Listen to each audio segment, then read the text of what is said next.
तो guys in Saturday session हम लोगों ने बोहर्स पोस्टुलेट के कुछ फीचर्स देखे एंड उसमें हम लोगों ने दो इंपॉर्टेंट चीजें देखी, दो इंपॉर्टेंट फॉर्मूलेज हम लोगों ने डिराइव किए।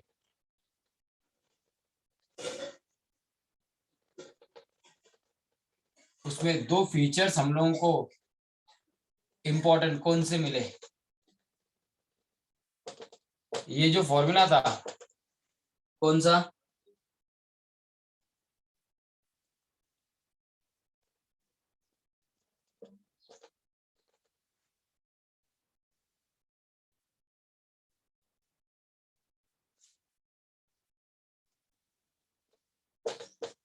इसमें ये पाई एम ई जेड एन ये कांस्टेंट है।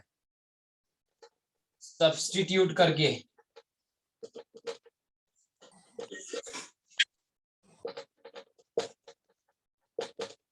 Substituting values of constant, values substitute करने के बाद क्या आया, फाइनली हम लोगों को क्या इक्वेशन मिला था, फाइनली हम लोगों को क्या वैल्यूज मिली थी। Energy of electron in nth orbit के लिए माइनस क्या वैल्यूज मिली थी, 10 to the power -11।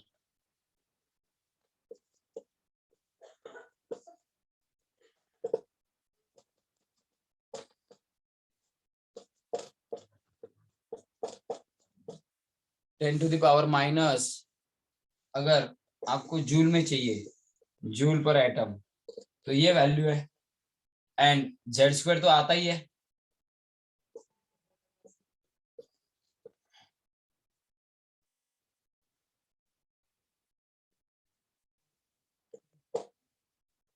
इनटू क्या, जेड स्क्वायर।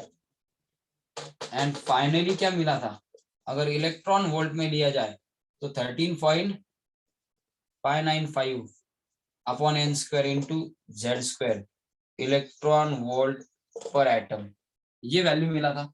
यस और नो, ये एनर्जीज की तीन वैल्यू तीन यूनिट में हम लोगों को मिली थी। Energy of electron in nth orbit के लिए ये हम लोगों ने डिस्कस किया था। और एक वैल्यू हम लोगों ने रेडियस का निकाला था, रेडियस ऑफ बोर्स ऑर्बिट। क्या निकाला था, रेडियस ऑफ बोहर्स ऑर्बिट, ये वैल्यू निकाला था।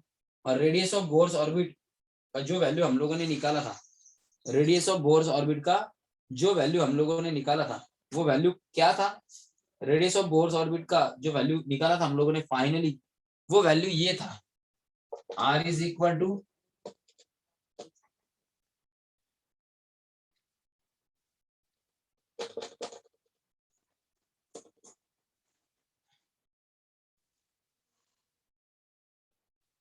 ये, इसमें भी कांस्टेंट की वैल्यू सब्स्टिट्यूट करके, substituting values of constant, r is equal to कितना आया, 0 पॉइंट कितना आया था, इसको याद है कितना आया था, 0.529 ऑंगस्ट्रॉम में आया था ना।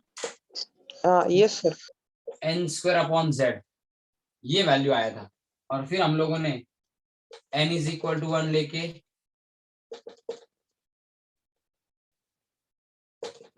For first shell n is equal to 1 लेके r1 कैलकुलेट किया था।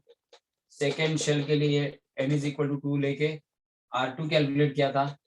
थर्ड शेल के लिए n इज इक्वल टू 3 लेके r3 कैलकुलेट किया था। किसके लिए, फॉर हाइड्रोजन एटम।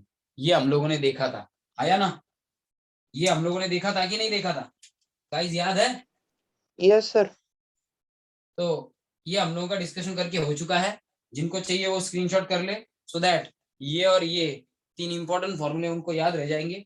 फिर आपको मैं हाइड्रोजन स्पेक्ट्रम इस तरीके से करेक्टली एक्सप्लेन किया बोहर ने वो बताता हूँ, यानी कि वो रिवर्स फॉर्मूला बोहर की थैली से कैसे डिराइव किया जाता है वो डिराइव करके दिखाता हूँ। No one is going to ask you derivation, no one is going to ask you the derivation, कोई डेरिवेशन पूछेगा नहीं आपको, कोई आपको डेरिवेशन पूछेगा नहीं, लेकिन मैं आपको डेरिवेशन बता के दूंगा। और फिर हम लोग डिस्कस करेंगे रिमेनिंग पार्ट, कुछ और एक्सपेरिमेंटल चीजें जो आप लोगों को पता होनी चाहिए, 3 एक्सपेरिमेंटल चीजें।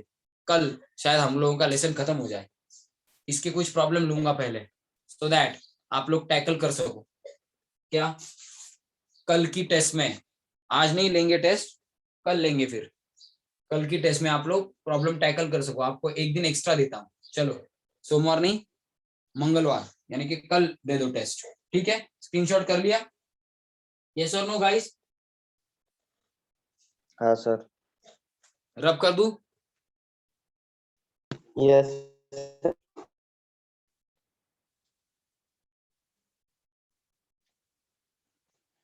फोन नहीं है, ढूंढो अपना कोई साथी लेक्चर को नहीं आया हो, उसको बोलो lecture we have started already, and उसको लेक्चर के लिए बुलाओ,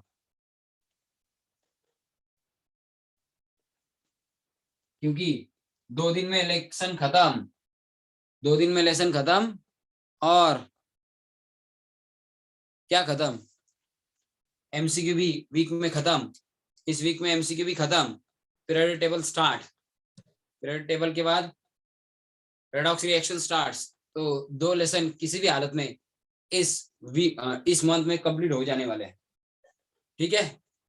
तो चलो, और जैसे कि मैंने बोला, जिन्होंने 5000 ही क्या फीस पे की है, 5000 फर्स्ट इंस्टॉलमेंट, उनकी सेकेंड इंस्टॉलमेंट 6000 ड्यू है, तो वो एज अर्ली एज पॉसिबल भर दें। चलो, क्या दिखा था, डिराइव करके दिखा कुछ इक्वेशन। कौन सा equation? Bohr theory and hydrogen spectrum. इससे आपको पता चलेगा how Bohr's theory explains hydrogen spectrum. चलो देखते हैं, according to Bohr theory energy का इक्वेशन क्या है, उसी से स्टार्ट करते हैं। According to Bohr's theory, energy of electron in nth orbit is given by equation. क्या इक्वेशन है भाई? En is equal to minus 2 pi squared me raised to 4 into z square upon n square into h square। Yes और no? यही equation है ना? n की values क्या हो सकती है? हम लोगों ने देखा है n की वैल्यू 1 2 3 4 कुछ भी हो सकती है। यस और नो? तो अगर इनिशियल शेल का n वैल्यू n1 मान ले,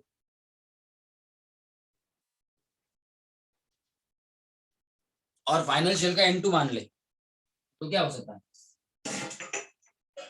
इनिशियल का n1 मान ले, फाइनल का n2 मान ले, तो क्या हो सकता है?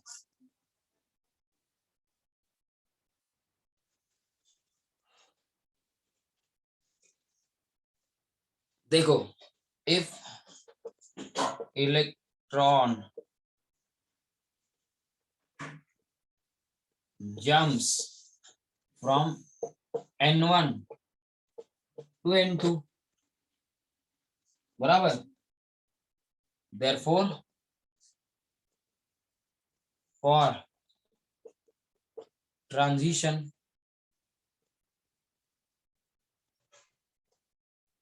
n1 to n2 ट्रांजिशन के लिए, n1 to n2 ट्रांजिशन के लिए क्या एनर्जी डिफरेंस कितना लगेगा? Delta E is equal to क्या, energy of n1 minus energy of n2 लगेगा। बट एनर्जी ऑफ n1 कैसे लिख सकते हैं?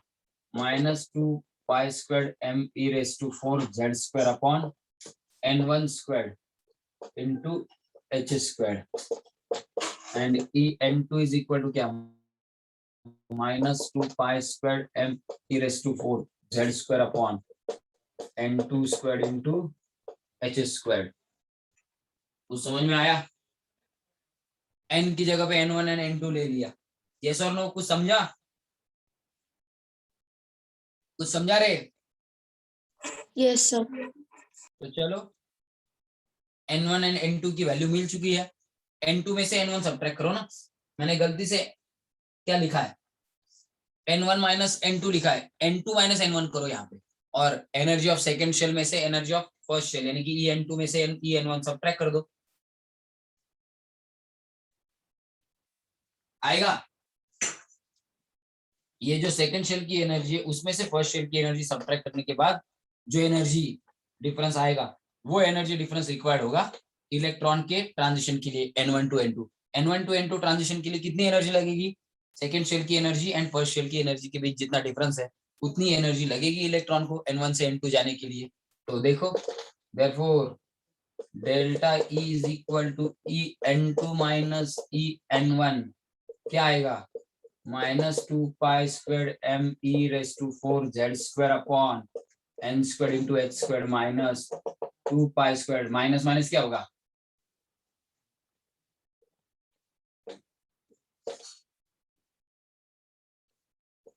To pi square m e raise to 4 z square upon n square into h square, minus minus plus हो गया, minus 2 pi square m e raise to 4 z square upon n square into h square plus 2 pi square m into e raise to 4 upon z square upon n square into h square. चलो ये positive value पहले लेंगे, n की जगह पे क्या है, यहाँ पे n की जगह पे 2 है, यहाँ पे 1 है, यहाँ पे 2 है, यहाँ पे 1 है, ये n1 स्क्वायर जिसमें है ये टर्म पहले आ जाएगी, ये बाद में जाएगी। सो एक्चुअल अब इक्वेशन ऐसा चेंज होगा, n1 square minus sorry n1 square into h square minus 2 pi square m e raise to 4 z square upon, आ गया, कुछ समझा, कुछ समझा, कुछ समझा रे। Yes sir. चलो ये सब्ट्रैक्शन करके देखो, कॉमन साइड को ले लो एंड इक्वेशन क्या रह जाता है बता दो, कॉमन चीजें साइड को ले लो और इक्वेशन क्या रह जाता है बता दो, कॉमन चीजें साइड को ले लो, इक्वेशन क्या रह जाता है बता दो।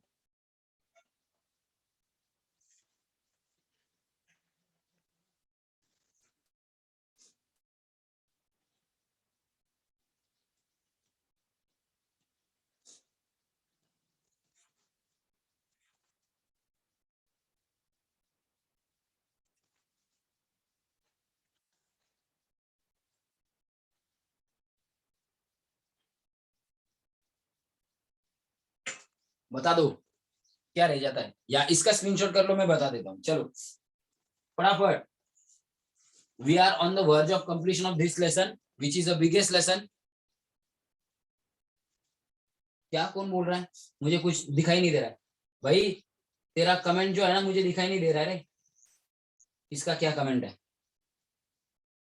जरूरत ही नहीं है, n की जगह पे n1 लिया, n की जगह पे n2 लिया, एनर्जी ऑफ फर्स्ट शेल यानी कि n1 n2 जिसका प्रिंसिपल क्वांटम नंबर है उस शेल की एनर्जी, दोनों की एनर्जी का सब्ट्रैक्शन लिया, जितना डिफरेंस इन एनर्जी बचेगा वही इलेक्ट्रॉन को उतनी ही एनर्जी चाहिए, difference between energies of two level, इतनी एनर्जी इलेक्ट्रॉन को चाहिए n1 टू n2 जंप करने के लिए।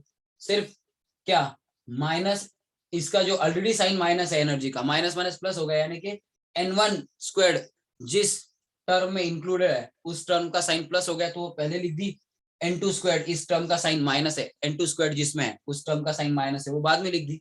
अब कॉमन निकालना है खाली, 2 पाई m e z h ये सब कॉमन है इसमें और इसमें, वो कॉमन साइड को ले लेते हैं। स्क्रीनशॉट कर लो, चलो स्क्रीनशॉट कर लो, हो गया स्क्रीनशॉट, हाँ बराबर स्क्रीनशॉट हो गया, रब कर देता हूँ, स्क्रीनशॉट हो गया ना, रब कर देता हूँ।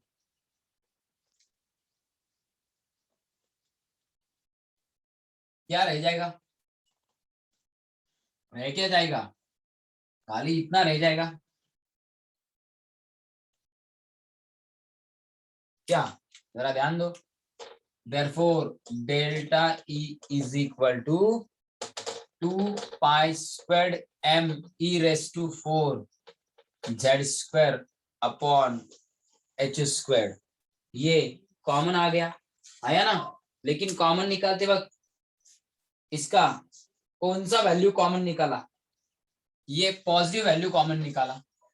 पॉजिटिव वैल्यू कॉमन निकाला तो 1/n1 स्क्वायर रह गया एंड यहाँ पे 1/n2 का स्क्वायर रह गया। कुछ समझा, कुछ समझा रे?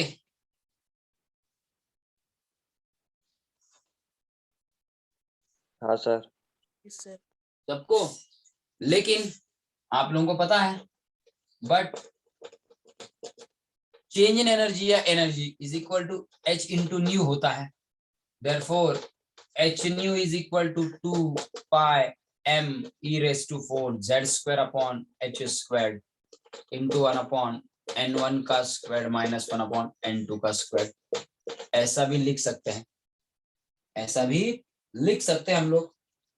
h इधर ला दिया तो न्यू इज इक्वल टू क्या आएगा, h इसके साथ मल्टीप्लीकेशन में आएगा तो 2 पाई m a raised to 4 upon z square upon h cube into 1/n1 का स्क्वायर माइनस 1/n2 का स्क्वायर। आ गया?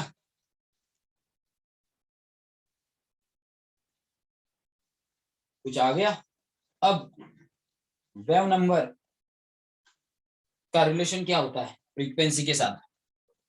Mu bar is equal to क्या होता है?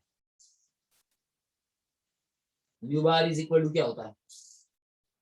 कुछ पता है वेव नंबर का फ्रीक्वेंसी के साथ क्या रिलेशन होता है?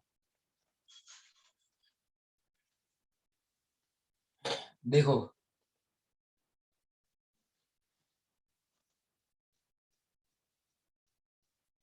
क्या लैम्बडा के साथ क्या रिलेशन है भाई? लैम्बडा के साथ क्या रिलेशन है? ये आप लोगों ने कभी देखा है? एच सी बाय लैम्बडा होता है, energy is equal to H into C by lambda होता है। या फिर आपने वेलोसिटी का कभी देखा है कुछ रिलेशन? न्यू का कुछ रिलेशन, वेलोसिटी का कुछ रिलेशन एक दूसरे के साथ देखा है कभी? आया ना? Nu bar is equal to 1 by lambda ना, यानी कि क्या, सी बाय न्यू।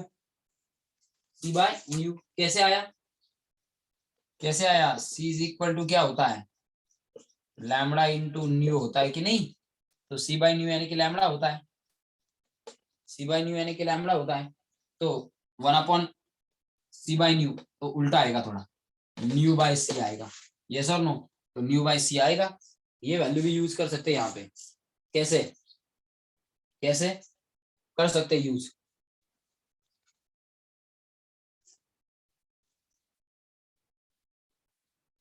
कैसे करेंगे देखो, न्यू को सी से डिवाइड करेंगे, इसको भी सी से डिवाइड करेंगे। ये इक्वेशन पता है, therefore dividing equation of nu by C, तो nu by C is equal to, इसको भी सी से डिवाइड करना पड़ेगा, 2 पाई m e raised to 4 z square अपॉन h cube into C, C से डिवाइड किया अब into 1/n1 square minus 1/n2 का स्क्वायर। चलो समझ में आ गया? दोनों साइड को सी से डिवाइड किया, ये आएगा न्यू बार, न्यू बाय सी यानी कि न्यू बार आएगा। और इस पार्ट को कहा जाएगा, इस पार्ट को हम लोग मानेंगे, इस पार्ट को हम लोग मानेंगे क्या, इस पार्ट को माना जाता है रीडबर्ग्स कांस्टेंट, रीडबर्ग कांस्टेंट। और इससे थ्योरेटिकली बोहर ने रीडबर्ग कांस्टेंट की इस वैल्यू से, रीडबर्ग कांस्टेंट की इस वैल्यू को रीडबर्ग कांस्टेंट मान लिया, इसकी वैल्यू कैलकुलेट की। ये जो वैल्यू है आर एच की, यानी कि इस वैल्यू को रीडबर्ग कांस्टेंट माना था, ये जो वैल्यू है रीडबर्ग ने एक्सपेरिमेंटली जो वैल्यू डिटरमाइन की, बोहर ने थ्योरेटिकली इसी से वही वैल्यू कैलकुलेट। तो यहाँ तक समझ में आ गया क्या है? ये पार्ट रब कर देता हूँ, यहाँ तक समझ में आ गया? क्या किया मैंने इक्वेशन में, क्या क्या चेंजेस किए, समझ में आया कुछ? आपको कुछ याद नहीं रखना है, ये जस्ट मैं डेरिवेशन दे रहा हूँ आपको। ये जो है डेल्टा ई की जगह पे एच न्यू डाल दिया, न्यू इस साइड को ले लिया, एच इस साइड को ले लिया, एच इस साइड को ले लिया। मुझे ये जो एनर्जी डिफरेंस है इसका फॉर्मूला न्यू के लिए मिल गया, एनर्जी डिफरेंस डेल्टा ई की जगह पे एच न्यू डाला तो मुझे ये जो फॉर्मूला है न्यू के लिए मिल गया। डेल्टा ई था 2 pi square m into e raise to 4 z square upon h square इतना था, into 1/n1 square minus 1/n2 square, ये डेल्टा ही था। h न्यू डालने के बाद न्यू के लिए फॉर्मूला निकालते वक्त मुझे h स्क्वायर की जगह पे h क्यूब मिल गया। अब न्यू यानी कि क्या होता है, न्यू बाई सी, तो मैंने इसको c से डिवाइड किया, न्यू बाई सी यानी कि क्या होता है, न्यू बार, इसको c से डिवाइड किया तो इसको भी c से डिवाइड करना पड़ेगा, तो ये न्यू के फॉर्म में जो इक्वेशन आया था वो न्यू बार के फॉर्म में मिल गया। तो न्यू बार के फॉर्म में मुझे क्या इक्वेशन मिला finally, nu bar is equal to 2 pi square m e raise to 4 into z square upon h cube into c in bracket 1 upon क्या n1 square minus 1 upon n2 square. कुछ मिला, कुछ समझ में आ गया, कुछ समझ में आया, न्यू बार। एंड ये जो वैल्यू है, value 2 pi square m e raise to 4 into z square upon h cube into c is equal to Rydberg's constant, that is used in Reed's combination principle। Reed's combination principle में जो रीडबर्ग्स constant की value है, ये value उसी के साथ equal है, therefore it means Rydberg's constant is equal to क्या, 2 pi square m e raise to 4 z square upon h cube into c from Bohr's theory is equal to experimental value of RH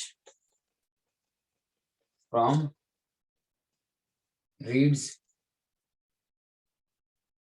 ये जो theoretical value आई है bourse theory से रीडबर्ग्स constant की, ये value experimental value of RH from Ritz principle के साथ equal है। मतलब आरएच की वैल्यू बोर ने थेरोटिकली डिटरमाइन की और वो एक्सपेरिमेंटल वैल्यू के साथ एग्रीमेंट में है। इसका मतलब क्या, एक्सपेरिमेंटली जो रीडबर्ग्स कांस्टेंट की वैल्यू है उसके साथ अगर बोर्स थ्योरी के अकॉर्डिंग आई हुई रीडबर्ग कांस्टेंट की थेरोटिकल वैल्यू मैच कर रही है, बोर की थेरोटिकल वैल्यू रीडबर्ग कांस्टेंट की एक्सपेरिमेंटल वैल्यू के साथ मैच कर रही है, मतलब क्या, बोहर ने हाइड्रोजन स्पेक्ट्रम करेक्टली एक्सप्लेन किया होगा, आया ना, दोनों की वैल्यू सेम आ गई। ये एक्सपेरिमेंटल वैल्यू जो है रीडबर्ग कांस्टेंट की एंड बोर की जो थ्योरेटिकल वैल्यू है, दोनों क्लोज एग्रीमेंट में है, दोनों ऑलमोस्ट इक्वल है। इसका मतलब क्या है, बोर ने थ्योरेटिकली जो बताया होगा एक्सपेरिमेंट इसके बारे में, हाइड्रोजन स्पेक्ट्रम के बारे में एक्सपेरिमेंटली जो बताया है रीड्स कॉम्बिनेशन प्रिंसिपल में, एंड बोर ने जो थ्योरेटिकली बताया है, दोनों सेम ही होगा क्योंकि वैल्यू सेम आ गई। मतलब क्या, बोर ने थ्योरेटिकली बताई हुई चीजें एक्सपेरिमेंटली जो चीजें आई है हाइड्रोजन स्पेक्ट्रम के साथ उसके साथ सेम ही है। समझ में आ गया। अगर रीडबर्ग कांस्टेंट की वैल्यू सेम नहीं आती तो हम लोग कंक्लूड नहीं कर सकते थे कि बोर की थ्योरेटिकल क्या थ्योरेटिकल जो पोस्टुलेट्स है हाइड्रोजन स्पेक्ट्रम के बारे में वो करेक्ट होंगे। लेकिन हम लोग ऐसा कंक्लूड क्यों करेंगे अब कि बोर की थ्योरेटिकल जो पोस्टुलेट्स है हाइड्रोजन स्पेक्ट्रम के बारे में वो करेक्ट ही है, क्योंकि रीडबर्ग प्रिंसिपल रीड्स कॉम्बिनेशन प्रिंसिपल से जो आर की वैल्यू आ रही है बोर की जो थ्योरेटिकल वैल्यू के साथ वो इक्वल है ना। इसका मतलब क्या है, बोर ने जो थ्योरेटिकली बताया वो एक्सपेरिमेंटल के साथ मैचअप हो रहा है, मतलब हाइड्रोजन स्पेक्ट्रम बोर ने करेक्ट बताया है। आया ना, कुछ समझा, कुछ समझा रे, दोनों वैल्यू सेम आने का मतलब क्या है, कुछ समझ में आया। Yes sir. हाँ सर।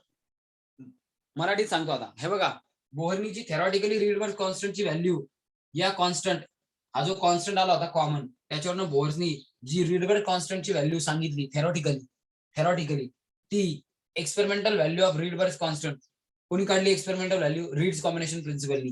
रीड्स कॉम्बिनेशन प्रिन्सिपल वरनं जी एक्सपेरिमेंटल व्हॅल्यू आली कोणाची, रीडबर्ग कॉन्स्टंटची ती, आणि थेरॉटिकल व्हॅल्यू जी आली बोहरच्या थेरीवरनं कोणाची, रीडबर्ग कॉन्स्टंटची, दोन्ही व्हॅल्यू इक्वल आहेत। याचा अर्थ काय, एक्सपेरिमेंटली जे रीड्स कॉम्बिनेशन प्रिन्सिपल वरनं आपण हायड्रोजन स्पेक्ट्रम विषयी एक्सप्लेन करतो, एक्सपेरिमेंटली जो हायड्रोजन स्पेक्ट्रम आपल्याला दिसतो आणि बोहरनी जे पोस्टुलेट मध्ये सांगितलं हायड्रोजन स्पेक्ट्रम विषयी त्या दोन्ही गोष्टी सेम असायला पाहिजेत। बोहरनी ज्या गोष्टी थेरॉटिकली सांगितल्यात, पोस्टुलेट जे केलेत बोहरनी बोहर थेरीच्या मध्ये कोणाविषयी, हायड्रोजन स्पेक्ट्रम विषयी ते, आणि एक्सपेरिमेंटल गोष्टी हायड्रोजन स्पेक्ट्रम विषयी जे एक्सपेरिमेंटल ऑब्झर्वेशन आहेत ते दोन्ही सेम असायला पाहिजेत। का बरं दोन्ही सेम काय, याचं कारण काय, रीडबर्ग कॉन्स्टंटची व्हॅल्यू थेरॉटिकली प्रेडिक्ट केली जी बोहरनी ती, आणि रीडबर्ग कॉन्स्टंटची व्हॅल्यू जी एक्सपेरिमेंटली सांगितली कोणी रीड्स कॉम्बिनेशन प्रिन्सिपलनी त्या दोन्ही व्हॅल्यू काय सेम आहेत. याचा अर्थ बोहरनी काय एक्सप्लेन केलाय, हायड्रोजन स्पेक्ट्रम करेक्टली एक्सप्लेन केलाय. म्हणजे थोडक्यात काय, बोहर थेरीनुसार हायड्रोजन स्पेक्ट्रम साठी न्यू बार किंवा 1/λ म्हणजे जे लाईन्स हायड्रोजन स्पेक्ट्रम मधनं इमिट होतात त्या लाईनच्या वेव्हलेंथ विषयी बोहर थेरीवरनं पण डिटर्मिनेशन करता येतं, रीड्स कॉम्बिनेशन प्रिन्सिपल वरनं पण डिटर्मिनेशन करता येतं. म्हणजे इमिटेड जे रेडिएशन आहेत ते लाईनच्या फॉर्ममध्ये दिसतात ना आपल्याला स्पेक्ट्रम मध्ये, त्या रेडिएशनच्या लॅम्बडा व्हॅल्यूज बोहर थेरीनुसार थेरॉटिकली जे प्रेडिक्ट केल्या जातील त्याच रीड्स कॉम्बिनेशन नुसार एक्सपेरिमेंटली प्रेडिक्ट केल्या जातील. म्हणजे बोहर थेरीनुसार जे आपण लॅम्बडा व्हॅल्यूज प्रेडिक्ट करतो हा फॉर्म्युला वापरून बोहर थेरीनुसार ज्या व्हॅल्यूज आपण लॅम्बडाच्या कॅल्क्युलेट करतो हायड्रोजन स्पेक्ट्रम साठी इमिटेड रेडिएशनच्या लॅम्बडा जी बोहर थेरी वापरून आपण कॅल्क्युलेट करतो त्याच एक्सपेरिमेंटली येतात. म्हणजे बोहरनी हायड्रोजन स्पेक्ट्रम करेक्टली एक्सप्लेन केलाय असं याच्यावरनं प्रूव्ह होतं. आरच्या व्हॅल्यू इक्वल आल्या थेरॉटिकली प्रेडिक्टेड बाय बोहर आणि experimentally determine by Ritz combination principle. या दोन्ही व्हॅल्यू आरच्याच सेम आल्या. याचा अर्थ बोहरनी जे पोस्टलेट मध्ये सांगितलंय emitted radiation of hydrogen spectrum म्हणजे हायड्रोजन स्पेक्ट्रम विषयी तेच थेरॉटिकली येत असायला पाहिजे. कळलं का? या व्हॅल्यू सेम आल्या नसतात आपण असं म्हटलं नसतं. हे कळलंय का? Yes, sir. चलो स्क्रीनशॉट कर लो चलो. तो यहाँ पे बोहर थ्योरी खत्म. तो कोई आपको डायरेक्टली आर की वैल्यू पूछेगा कि आर की वैल्यू का इक्वेशन क्या है, आप ये भी बोल सकते हो कि आर की वैल्यू का इक्वेशन ये है. तो ऐसे बहुत सारे इक्वेशन आपको यहाँ पे मिले हैं. Delta is equal to H nu के फॉर्म में ये इक्वेशन मिला है, न्यू के फॉर्म में ये इक्वेशन मिला है. बहुत सारे इक्वेशन आपको यहाँ पे मिले हैं. इसमें से कोई भी डेरिवेशन आपको याद नहीं रखना है. वैसे तो डेरिवेशन सिंपल है लेकिन कोई भी डेरिवेशन याद नहीं रखना है, खाली ऐसे जो फॉर्मूलीज है उनका यूज करके प्रॉब्लम सॉल्व करना है. स्क्रीनशॉट हो गया. तो अब कुछ अदर एक्सपेरिमेंटल डिस्कवरीज की तरफ जाते हैं. सम ऑफ द इंपॉर्टेंट डिस्कवरीज. हो गया स्क्रीनशॉट सबका? हाँ सर. चलो Yes, sir.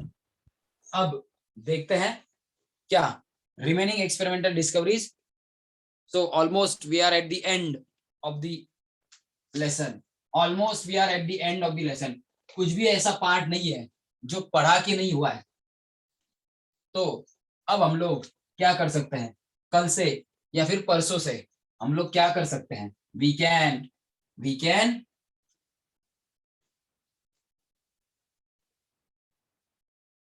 start MCQ discussion. तो अब देखो some of important experimental discoveries कौन सी है. अब इसमें आएगा आइंस्टाइन्स फोटो इलेक्ट्रिक इफेक्ट. देखो जरा इसको समझाता हूं मैं आपको.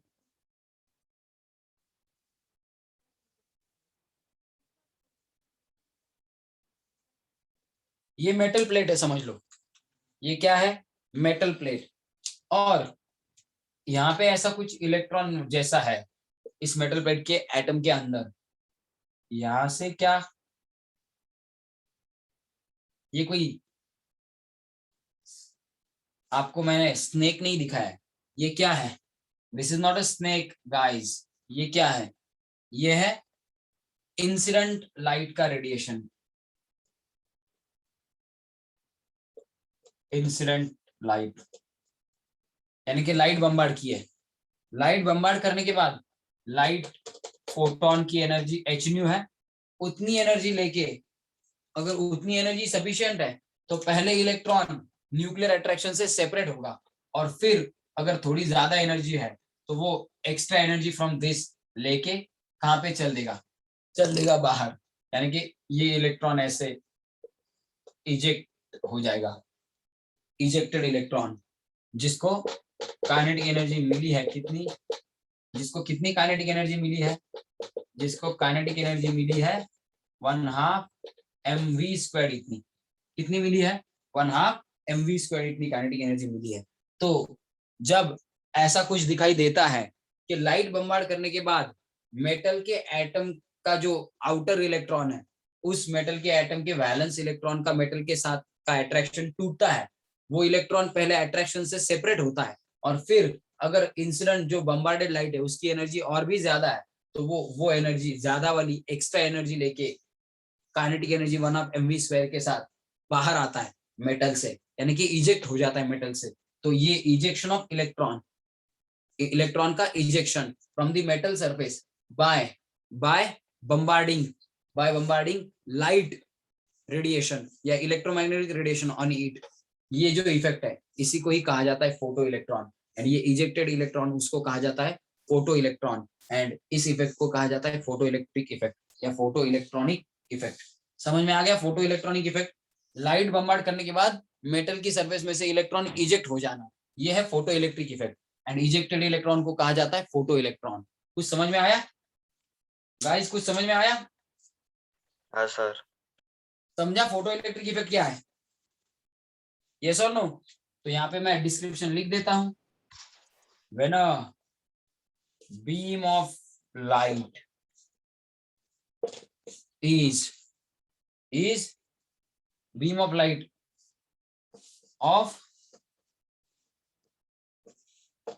sufficient energy is made to fall on, यानी कि स्ट्राइक कर दिया, made to fall on the surface of metal, comma, electron is ejected. This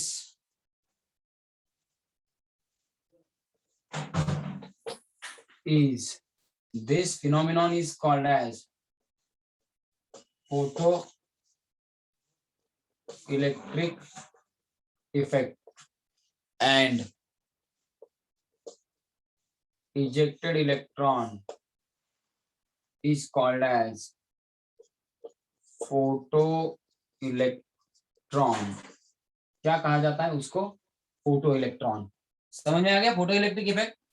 definition समझ में आ गई? यस और नो गाइस? डेफिनेशन समझ में आ गई? तो कुछ ऑब्जर्वेशंस है किससे रिलेटेड?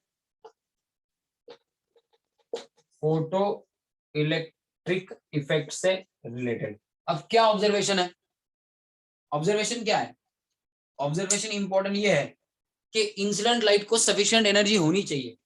इंसिडेंट लाइट को सफिशिएंट एनर्जी होनी चाहिए मतलब क्या? इलेक्ट्रॉन यहाँ पे जो है एटम के अंदर वो फ्री है कि न्यूक्लियस के साथ अट्रैक्टेड है? इलेक्ट्रॉन एटम के अंदर, मेटल के एटम के अंदर जो इलेक्ट्रॉन है वो इलेक्ट्रॉन न्यूक्लियस के अट्रैक्शन के साथ इन्वॉल्व है, न्यूक्लियस के साथ अट्रैक्शन में इन्वॉल्व है या फ्री है? Guys could you tell me, electron free है कि अट्रैक्टेड है? इलेक्ट्रॉन फ्री है कि अट्रैक्टेड है? अट्रैक्टेड है। यस और नो? करेक्ट है कि नहीं? अट्रैक्टेड है ना? Sanika are you there? Shamvi, Jennifer, Vaibhavi, Veda, Tanay, Karan, कुशल। कुशल है क्या? कुशल भाई नहीं है भाई, कुशल किधर गए? ठीक है, सब बोलो अट्रैक्टेड है कि नहीं है? Yes sir.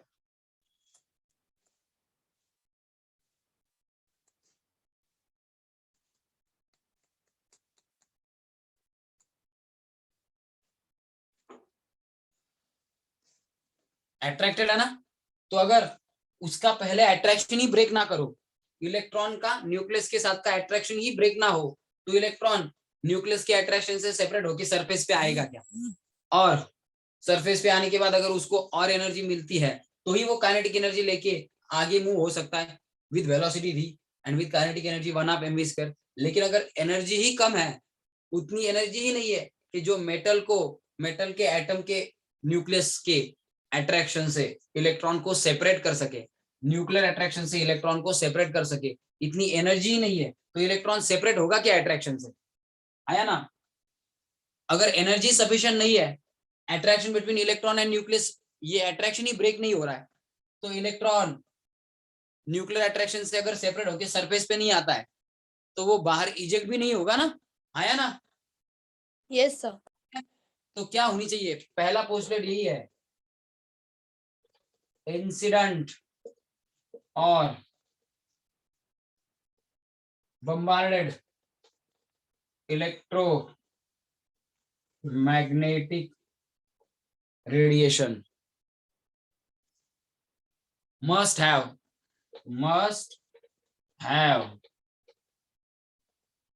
certain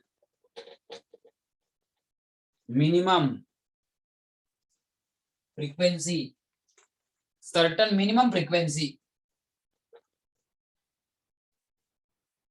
and thus certain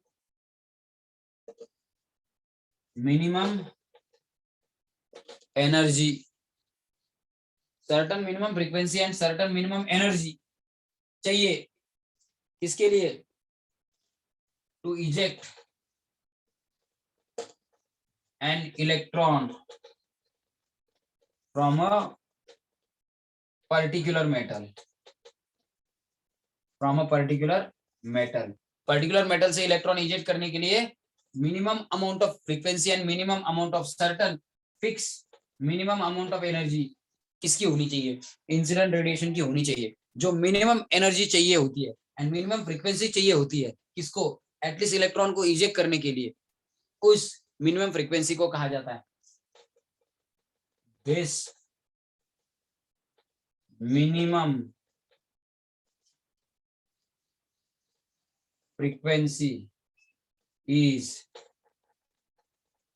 called as mu zero.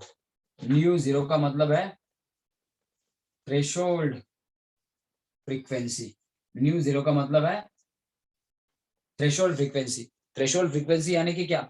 Minimum frequency required to eject electron. कम से कम जितनी फ्रीक्वेंसी की लाइट डालनी चाहिए वो फ्रीक्वेंसी वाली light, so that electron eject हो जाए.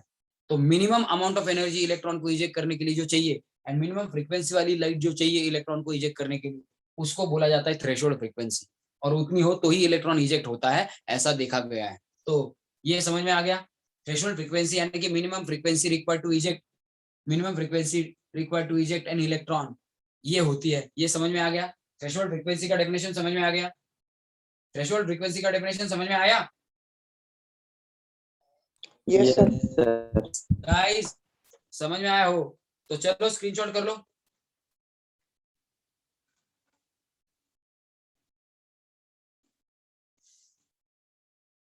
हो गया सर.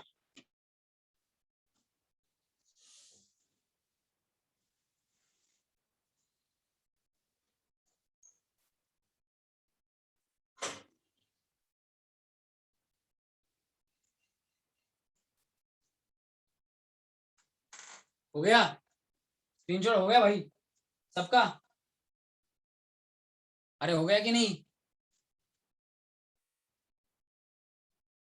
अरे स्क्रीनशॉट हुआ कि नहीं? Yes, sir. तो अब दूसरा ऑब्जर्वेशन क्या है वो भी बता देता हूं.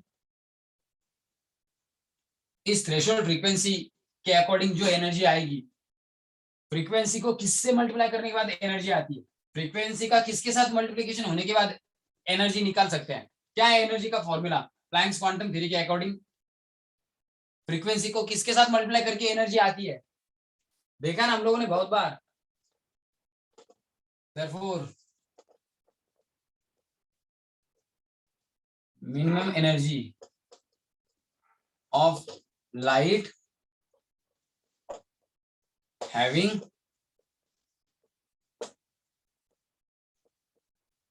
threshold frequency न्यू जीरो, उस एनर्जी को कहेंगे E0 into H mu zero, यानी कि उस एनर्जी को कहेंगे threshold energy.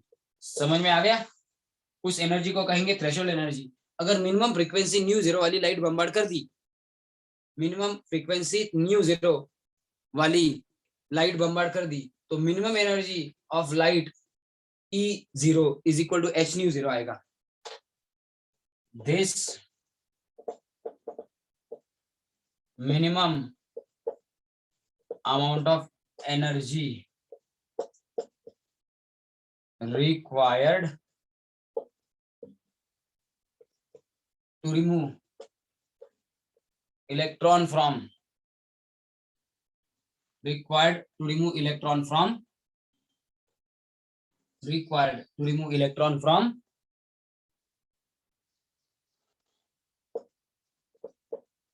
any metal depends upon nature of metal and it is also called as work function W0. Therefore, work function W0 is minimum amount of energy is equal to h nu 0. समझ में आ गया? ये जो minimum amount of energy चाहिए होती है किसी भी इलेक्ट्रॉन से, क्या इलेक्ट्रॉन इजेक्ट करने के लिए, इस मिनिमम अमाउंट ऑफ एनर्जी को ही कहा जाता है उस मेटल का work function. Is called as work function of metal. उस मिनिमम अमाउंट ऑफ एनर्जी को ही कहा जाता है वर्क फंक्शन. तो वर्क फंक्शन W0 की वैल्यू E0 यानी कि minimum amount of energy is equal to h into nu 0 इतनी होती है. ऐसा इसका मतलब है. समझ में आ गया? और एक चीज समझ में आ गई, ये मिनिमम अमाउंट ऑफ एनर्जी जो होगी न्यू 0 इतनी फ्रीक्वेंसी वाली लाइट की, न्यू 0 यानी कि थ्रेशोल्ड फ्रीक्वेंसी वाली लाइट की जो मिनिमम अमाउंट ऑफ एनर्जी होगी h न्यू 0, ये minimum amount of energy required होती है किसी भी इलेक्ट्रॉन से इलेक्ट्रॉन, किसी भी मेटल से इलेक्ट्रॉन इजेक्ट करने के लिए. और ये h न्यू 0 वाली एनर्जी किसी भी मेटल से इलेक्ट्रॉन इजेक्ट करने के लिए जो चाहिए होती है, जिसे हम लोगों ने थ्रेशोल्ड एनर्जी नाम दिया है, वो मेटल वाइज बदलती है. मेटल चेंज हो गया, न्यू 0 अलग लगेगी, h इंटू न्यू 0 यानी कि थ्रेशोल्ड एनर्जी थोड़ी अलग लगेगी. मेटल में इलेक्ट्रॉन स्ट्रांगली अट्रैक्टेड है, h न्यू 0 ज्यादा होगी यानी कि थ्रेशोल्ड एनर्जी ज्यादा लगेगी. न्यू 0 थ्रेशोल्ड फ्रीक्वेंसी भी ज्यादा फ्रीक्वेंसी वाली लाइट लगेगी. अगर मेटल के साथ इलेक्ट्रॉन लूजली बाउंडेड है, मेटल के साथ इलेक्ट्रॉन लूजली बाउंडेड है, तो फ्रीक्वेंसी कम फ्रीक्वेंसी वाली लाइट लगेगी यानी कि न्यू 0 कम लगेगी, थ्रेशोल्ड एनर्जी भी कम होगी, तो उसके अकॉर्डिंग वर्क फंक्शन भी कम होगा. तो ऐसी energy threshold frequency new 0 and threshold frequency new 0, इस थ्रेशोल्ड फ्रीक्वेंसी न्यू 0 वाली लाइट का जो एनर्जी है h न्यू 0, इसको हम लोगों ने थ्रेशोल्ड एनर्जी नाम दिया था. ये थ्रेशोल्ड एनर्जी यानी कि मिनिमम एनर्जी रिक्वायर्ड होती है इलेक्ट्रॉन को इजेक्ट करने के लिए. मेटल वाइज ये एनर्जी चेंज होगी. यस और नो? एंड इसी को कहा जाता है वर्क फंक्शन ऑफ मेटल. इसी को कहा जाता है work function of that metal. तो h न्यू 0 इस थ्रेशोल्ड एनर्जी को और एक नया नाम दे दिया मैंने, वर्क फंक्शन. ये मेटल वाइज स्पेसिफिक होती है. कुछ समझा? कुछ समझा? कुछ समझा रे? हाँ Yes. सर. अरे बघा, जी मिनिमम अमाउंट ऑफ एनर्जी लागते कुठल्याही मेटल मधनं इलेक्ट्रॉन इजेक्ट करण्यासाठी, ती मिनिमम अमाउंट ऑफ एनर्जी म्हणजे h nu 0. Minimum amount of energy h nu 0 कशी आली? तुम्ही जी इन्सिडेंट लाईट बंबार्ड करणार आहे त्या लाईटची फ्रिक्वेन्सी मिनिमम एवढी असायला हवी की त्याच्यामुळे तो इलेक्ट्रॉन तिथून इजेक्ट होईल. So minimum amount of frequency new 0, त्याला थ्रेशोल्ड फ्रिक्वेन्सी नाव दिलंय. अशी थ्रेशोल्ड फ्रिक्वेन्सीची लाईट तुम्ही मेटलवरती बंबार्ड केली तर त्या थ्रेशोल्ड फ्रिक्वेन्सी वाल्या लाईटची एनर्जी काय असणार आहे? h into nu 0. मग थ्रेशोल्ड फ्रिक्वेन्सी वाली लाईट बंबार्ड केली, त्याची एनर्जी h इंटू न्यू 0, म्हणजेच त्या एनर्जीला तुम्ही म्हणणार थ्रेशोल्ड एनर्जी. ही काय असते? Minimum amount of energy required to remove or eject electron from metal.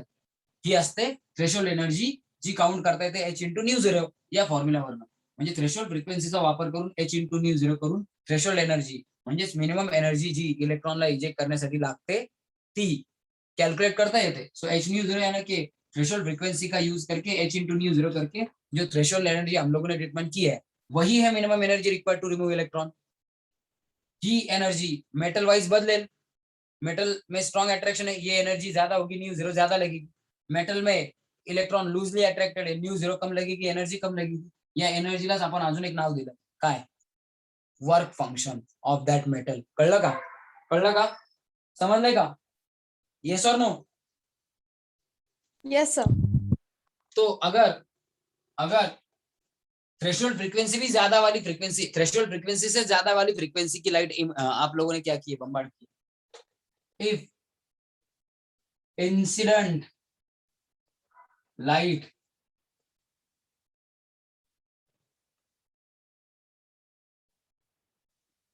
incident light has more frequency than nu zero, more frequency than nu zero, then energy of incident light will be more than required to eject electron, यानी कि E is equal to h nu will be greater than E0 is equal to W0 is equal to h nu 0. जितनी minimum amount of energy चाहिए threshold energy, उससे incident energy की incident light की energy ज्यादा होगी, क्योंकि incident light की frequency ज्यादा है, ज्यादा फ्रीक्वेंसी न्यू जीरो से भी ज्यादा फ्रीक्वेंसी, जो रिक्वायर्ड फ्रीक्वेंसी है उससे भी ज्यादा फ्रीक्वेंसी वाली लाइट आप लोगों ने बम्बार्ड की है, तो मतलब एनर्जी ज्यादा है न्यू जीरो से, एच न्यू जीरो से, यानी कि वर्क फंक्शन से ज्यादा एनर्जी, वर्क फंक्शन यानी कि रिक्वायर्ड एनर्जी से ज्यादा एनर्जी है, देन क्या होगा, then kinetic energy of ejected electron will be more and kinetic energy is directly proportional to nu, frequency of incident light, directly proportional होगा, जितनी ज्यादा फ्रीक्वेंसी की लाइट बम्बार्ड करोगे उतनी ही ज्यादा इजेक्टेड इलेक्ट्रॉन की काइनेटिक एनर्जी होगी, क्योंकि energy required to eject electron तो कम है, हम लोग तो बहुत ज्यादा फ्रीक्वेंसी वाली लाइट बम्बार्ड कर रहे हैं, तो वो एक्स्ट्रा वाली एनर्जी जो है इलेक्ट्रॉन का और न्यूक्लियस का अट्रैक्शन ब्रेक कर दिया, उतनी एनर्जी यानी कि इतनी एनर्जी चाहिए, लेकिन उससे भी ज्यादा एनर्जी हम लोगों ने बम्बार्ड की है थ्रू ज्यादा एनर्जी वाला, ज्यादा फ्रीक्वेंसी वाला लाइट, ज्यादा फ्रीक्वेंसी वाला लाइट यूज करके, ज्यादा एनर्जी की लाइट बम्बार्ड करके हम लोगों ने इलेक्ट्रॉन को इजेक्ट किया है। Required energy to remove electron, required energy to remove electron या टू इजेक्ट इलेक्ट्रॉन वो तो कम है, तो ये जो ज्यादा वाली एनर्जी है वही काइनेटिक एनर्जी में कन्वर्ट होगी। सो जितनी ज्यादा एनर्जी होगी इंसिडेंट लाइट की उतनी ही ज्यादा क्या होगी, काइनेटिक एनर्जी, यानी कि एनर्जी कब बढ़ेगी इंसिडेंट लाइट की, जब फ्रीक्वेंसी बढ़ेगी, तो फ्रीक्वेंसी के साथ साथ काइनेटिक एनर्जी भी बढ़ेगी। कुछ समझ में आया, कुछ समझ में आया, कुछ समझ में आया गाइस? Yes, sir. तो इसका मतलब क्या है, इन शॉर्ट मराठी में समजाता हूँ, जेवढी जास्त फ्रिक्वेन्सीची लाईट तुम्ही बंबार्ड करणार, जेवढ्या जास्त फ्रिक्वेन्सीची लाईट तुम्ही बंबार्ड करणार तेवढी जास्त एनर्जी असणार इन्सिडेंट लाईटची, रिक्वायर्ड एनर्जी म्हणजे threshold energy to eject electron ती कमी आहे, आणि इन्सिडेंट लाईटची फ्रिक्वेन्सी जास्त असल्यामुळे तिची एनर्जी पण जास्त आहे, खूप जास्त एनर्जीची लाईट बंबार्ड केली, थोड्याशा एनर्जी मध्ये इलेक्ट्रॉन इजेक्ट होईल आणि उरलेल्या एनर्जीमुळे इलेक्ट्रॉनला काय मिळेल, कायनेटिक एनर्जी, म्हणजे उरलेली जी एक्स्ट्रा एनर्जी आहे ती कायनेटिक एनर्जी ऑफ इलेक्ट्रॉन मध्ये कन्वर्ट होईल, म्हणजे जेवढी जास्त फ्रिक्वेन्सी तेवढी जास्त इन्सिडेंट लाईटची एनर्जी, जेवढी जास्त फ्रिक्वेन्सी तेवढी जास्त एनर्जी कोणाची, इन्सिडेंट लाईटची, बंबार्डेड लाईटची, आणि तेवढी जास्त काय असणार, कायनेटिक एनर्जी, म्हणजे kinetic energy of electron directly proportional आहे न्यू बरोबर, म्हणजे इन्सिडेंट लाईटच्या फ्रिक्वेन्सी बरोबर, कळलं का? आणि थर्ड पोस्टुलेट काय, फोटो इलेक्ट्रॉन किती इजेक्ट होतील with increase in intensity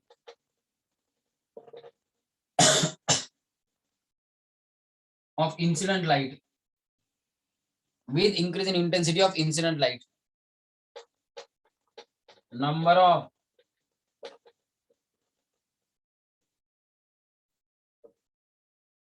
photoelectrons ejected also increases, number of photoelectrons ejected also increases, that is number of photoelectrons ejected are proportional to intensity, कोणाबरोबर proportional, intensity बरोबर, वाटलं तर इथे लिहितो, therefore number of photo electrons ejected are proportional to